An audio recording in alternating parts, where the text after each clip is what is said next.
माँ बेटी की दुख भरी दास्तान, जिन्होंने पाकिस्तान के लिए अपना सब कुछ लुटा दिया और इस खुदादाद ममलिकत से टूटकर प्यार किया। आज़ादी का चिराग लहू से जलाया गया था। यही लहू जब रंग लाया तो पाकिस्तान बना। परे परे खानदान लुट पुट कर आए और सहुबतें उठाईं, उसके बावजूद उनके चेहरों पर एक खास चमक होती थी। आज़ादी की खातिर उन्होंने कुर्बानी दिए बगैर वो कैसे पाकिस्तान आ गए थे। पाकिस्तान बने 3 महीने हुए थे। दिल्ली से उनके हाथ एक खत आया। खत फारूकी साहब का था, एक रिसाले के मदीर थे। उसमें एक खातून के बारे में लिखा था। उस खातून को मैं कौसर कहूँगा। 20 वर्ष की खूबसूरत पढ़ी लिखी लड़की थी, शादीशुदा और ऊपर तले 2 बच्चे भी अल्लाह ने दिए। पाकिस्तान आने के लिए लड़की भी शहर के कैंप में बच्चों और मां के साथ चली आई।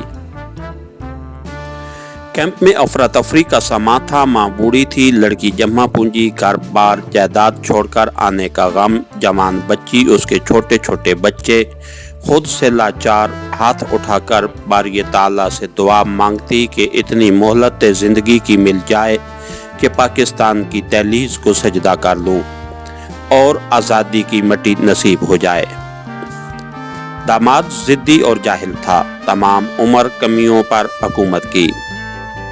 साल भर में ज़मीन की जो आमदनी होती वो तवाइफों पर लुटा देता।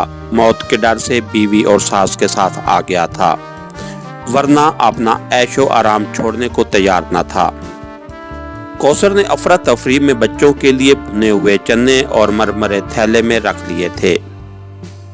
वो कहाँ तक चलते, एक बड़ा सा तवा कैंप के आखिरी कोने में लगा था। औरतें आटा गूंद कर ले जाती और रोटियां पका लाती। नमकीन सूखी रोटी पानी के साथ खा ली जाती।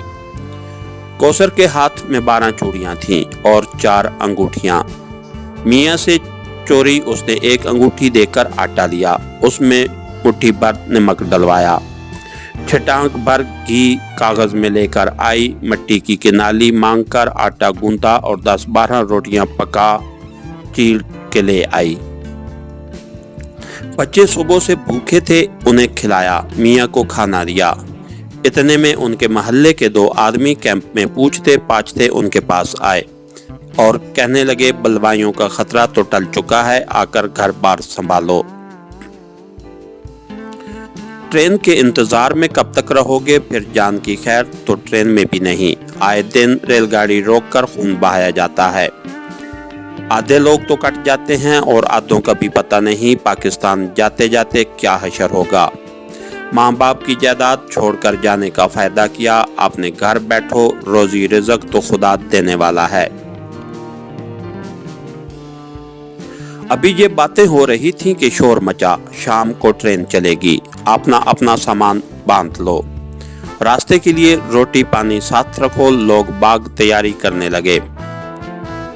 कौसर बेचारी खामोश बैठी थी। मियाँ ने उसका हाथ पकड़ा और कहने लगे, हम पाकिस्तान नहीं जाएंगे, यहीं रहेंगे। कौसर की माँ बोली, बेटा मुझे तो गाड़ी पर चढ़ा दो, मेरा क्या है, आज मरी कल दूसरा दिन, वहाँ की मिट्टी मिल जाए बहुत है, कफन मेरे साथ है, कोई अल्लाह का बंदा दफना देगा।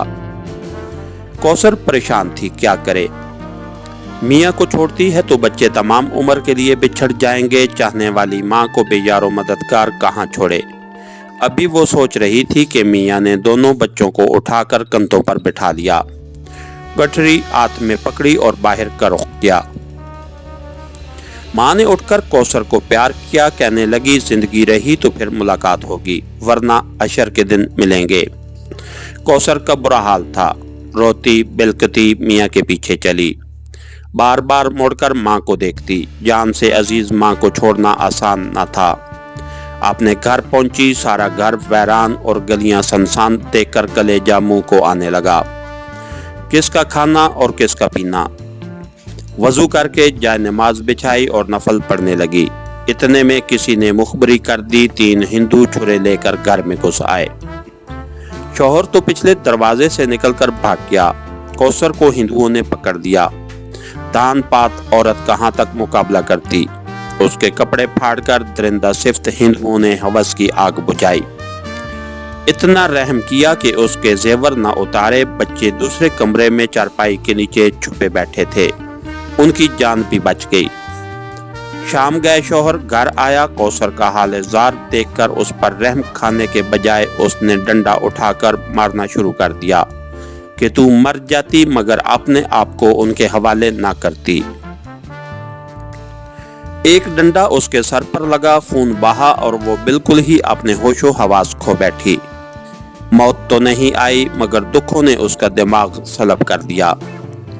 اگلے دن بچوں نے باپ کے جانے کے بعد اسے پانی پلایا، ننھے ننھے ہاتھوں سے پانی کے کٹورے بھر بھر کر اس کا چہرہ صاف کیا۔ کوثر اب صرف بچوں کو تھوڑا بہت پہچان لیتی تھی اور سب کچھ بھول چکی تھی۔ برابر والا گھر خالی تھا، خود ہی وہاں جا کر زمین پر بیٹھ گئی۔ چند روز ایسے ہی گزر گئے۔ محلے کے چند لوگ جو ادھر ادھر چھپتے تھے آئے، انسانی ہمدردی کے تحت اس کو کھانا دیا۔ سب نے مل کر سوچا اسے کسی طرح پاکستان ماں کے پاس بھیج دیا جائے، کیونکہ شوہر اب اسے اپنے پاس رکھنے کو تیار نہ تھا۔ مشکل یہ تھی کہ کوثر کو پاکستان کون لے کر جاتا اور کون اس کی ماں کو تلاش کرتا۔ محلے والوں کو بس اتنا علم تھا کہ کوثر کی ماں لاہور میں ہے اور ماڈل ٹاؤن میں کہیں رہتی ہے، کیونکہ اس کی خالہ زاد بہن پاکستان بننے سے پہلے وہاں رہتی تھی۔ یہ ساری باتیں فاروقی صاحب نے خط میں لکھنی تمہیں واضح طور پر سرخ پنسل سے حاشیہ لگا کر تحریر کیا تھا۔ کوثر بے ضرر ہے، وہ کسی کو مارتی پیٹتی نہیں، اس کا دھیان رکھنا پڑتا ہے۔ کوئی فیملی اگلے ماہ آئی ہے، اس کے ساتھ کوثر کو بھیج رہا ہوں، شاید یہ ٹھیک ہو جائے اور اپنی ماں سے مل لے۔ اس وقت زمانہ اچھا تھا، لوگ ایک دوسرے کے دکھ درد میں شریک ہوتے تھے۔ ایک انجان لڑکی کے لیے سب پریشان ہو گئے۔ ہمارا مالی بابا ماڈل ٹاؤن میں جاتا تھا، اس نے وہاں جا کر نوکروں اور مالیوں سے ذکر کیا۔ کوثر کی والدہ کو سب نے تلاش کرنے کا وعدہ کیا۔ مجھے آج بھی یاد ہے کہ کوثر ہمارے گھر آئی تو اس نے ریشمی شلوار قمیض پہنا تھا اور اس کے چہرے پر بے حد معصومیت تھی۔ خوبصورت گھنے بالوں والی لڑکی کا سب نے خوشی سے خیر مقدم کیا۔ وہ خاموش رہتی، کبھی کبھار حضرت امیر خسرو کے دوہے گنگناتی۔ اس کی آواز بھی دلکش تھی، کوئی نہیں کہہ سکتا تھا کہ یہ 2 بچوں کی ماں ہے، اور اس کے دماغ کی چولیں دکھ نے ہلا دی تھیں۔ بڑے سلیقے سے کپڑے پہنتی، چھوٹے بچوں کو دیکھ کر خوشی سے انہیں اٹھاتی۔ شروع میں تو سب کو ڈر لگا کہیں وہ بچوں کو پٹخ نہ دے، پھر محلے والیاں اطمینان سے اپنا بچہ اس کی گود میں دینے لگی۔ محلے میں ایک ہی بوڑھی خاتون تھی، بڑی اللہ والی، وہ صبح ہی سورت یاسین کا پانی دم کر کے دے جاتی، کوثر کو خوب پیار کرتی۔ ایک بزرگ ہومیوپیتھک ڈاکٹر تھے، وہ باقاعدگی سے اسے آ کر دوا کھلاتے، ایسے لگتا تھا کہ کوثر محلے کی مہمان ہے۔ سب لوگ اسے دل سے پیار کرتے۔ اسی طرح 3 ماہ گزر گئے، کوثر آہستہ آہستہ ٹھیک ہو رہی تھی۔ سب کی محبت شفقت نے اسے اپنا لیا تھا، اب وہ اپنے بچوں کے نام بھی بتانے لگی تھی۔ ایک دن مالی بابا تانگے میں ایک بوڑھی خاتون کو لے کر آیا۔ سفید ساڑی پہنے معزز خاتون اندر آئیں، سب نے ان کا استقبال کیا۔ پہلے یہ نہیں پوچھا جاتا تھا آپ کون ہیں، کہاں سے آئی ہیں، بلکہ آنے والے مہمان کو بڑی عزت سے بٹھایا جاتا۔ چائے پانی کے بعد بات کی جاتی۔ مالی بابا نے چپکے سے امی کو بتایا یہ کوثر کی والدہ ہیں، آج اتنے دن بعد پتہ چلا تو میں انہیں ساتھ لے آیا ہوں۔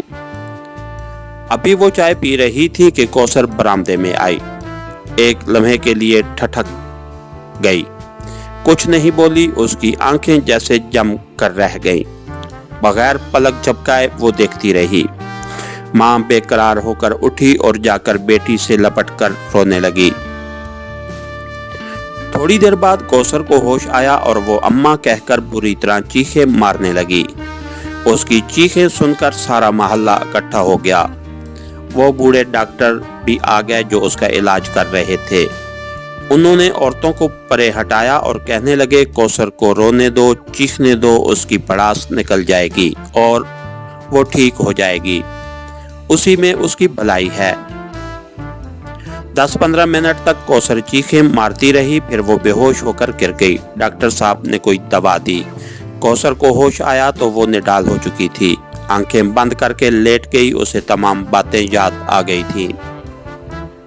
हमारे घर में औरतों की भीड़ लगी थी। वो सब खुश थी, अपने अपने काम छोड़कर आती थी। फिर वो गईं और अपने अपने घरों से मिठाई और बिस्कुट ले आईं। एक दूसरे का मुंह मीठा कराने लगी। रात कौसर की अम्मी हमारे घर रही। अगले दिन उनको तोहफे तोहफ देकर रुखसत किया गया। कौसर चंद हफ्ते बाद अपनी वालिदा के साथ भारत चली गई। अल्लाह ताला ने उसके शौहर को जुल्म की सजा दी थी। उसे फालज हो गया था। अब वो चल फिर सकता था, ना बोल सकता था। कौसर ने अपने बच्चे संभाले और घर बार देखा भाला। उसके खत बाकायदगी से आते थे। शौहर की खिदमत की। 1 साल बाद उसके शौहर का इंतकाल हो गया। कौसर ने मकान जायदाद बेचकर बच्चों और अपनी वालिदा के साथ पाकिस्तान का रुख किया। पाकिस्तान आते ही उसकी वालिदा का इंतकाल हो गया। उनकी ये ख्वाहिश भी पूरी हो गई कि पाकिस्तान की मिट्टी में दफन हूँ। आज़ादी वतन की तमन्ना रखने वाली ये खातून बड़ी अजीम थी। कौसर बताती, भारत में वो रोजाना सुबह की नमाज पढ़कर रो रो कर दुआ मांगती, ऐ बारी ताला तू मुझे इतनी जिंदगी दे दे कि मैं गुलाम मुल्क में ना मरूं, मेरी मिट्टी यहाँ ना हो बल्कि पाकिस्तान में दफन हूँ। अल्लाह ने उसकी दुआ भी सुन ली। कौसर से आखिरी मुलाकात उसकी वालिदा की वफात के बाद हुई। वो हमसे मिलने आई थी। वो बार बार यही कहती, मेरी माँ की तमन्ना पूरी हो गई। मरना तो बरहक है, अगर वो भारत में मर जाती तो सारी उम्र मुझे कलक रहता। फिर उसने बताया कि भारत जाते वक्त वो एक छोटा सा थैला मिट्टी भर के ले गई थी कि अगर मैं यहाँ मर जाऊं तो पाकिस्तान की मिट्टी सबसे पहले मेरी कब्र पर डालना। कौसर अब न जाने कहाँ होगी। उसने अपनी जिंदगी का एक नस्बुल ऐन बना लिया था। वो अपने बच्चों को इस मुकद्दस वतन का रखवाला बनाना चाहती थी। वो कहती थी, अल्लाह ताला मुझे इतनी जिंदगी दे कि मैं दोनों बच्चों को फौजी वर्दी में देखकर प्यार कर सकूं। मुझे किसी चीज़ का गम नहीं, मैंने कुर्बानी दी है। अपनी इज्जत व असमत की, अपने घर बार की। अब मेरा दिल चाहता है ये कहानी कभी न दोहराई जाए। जो कोई इस मुकद्दस सरजमीन की तरफ देखे उसको हमेशा के लिए ख़त्म कर दिया जाए। मेरे बच्चे जब अपने वतन की हिफाजत करेंगे तो मरने के बाद भी मेरी रूह को करार आ जाएगा। इसके साथ ही हमारी आज की एपिसोड का इख्तिताम हुआ। कहानीगर चैनल को लाइक कीजिए, सब्सक्राइब कीजिए और बेल आइकन को प्रेस कर दीजिए ताकि हर आने वाली नई वीडियो आप तक बर वक्त पहुँच सके। शुक्रिया।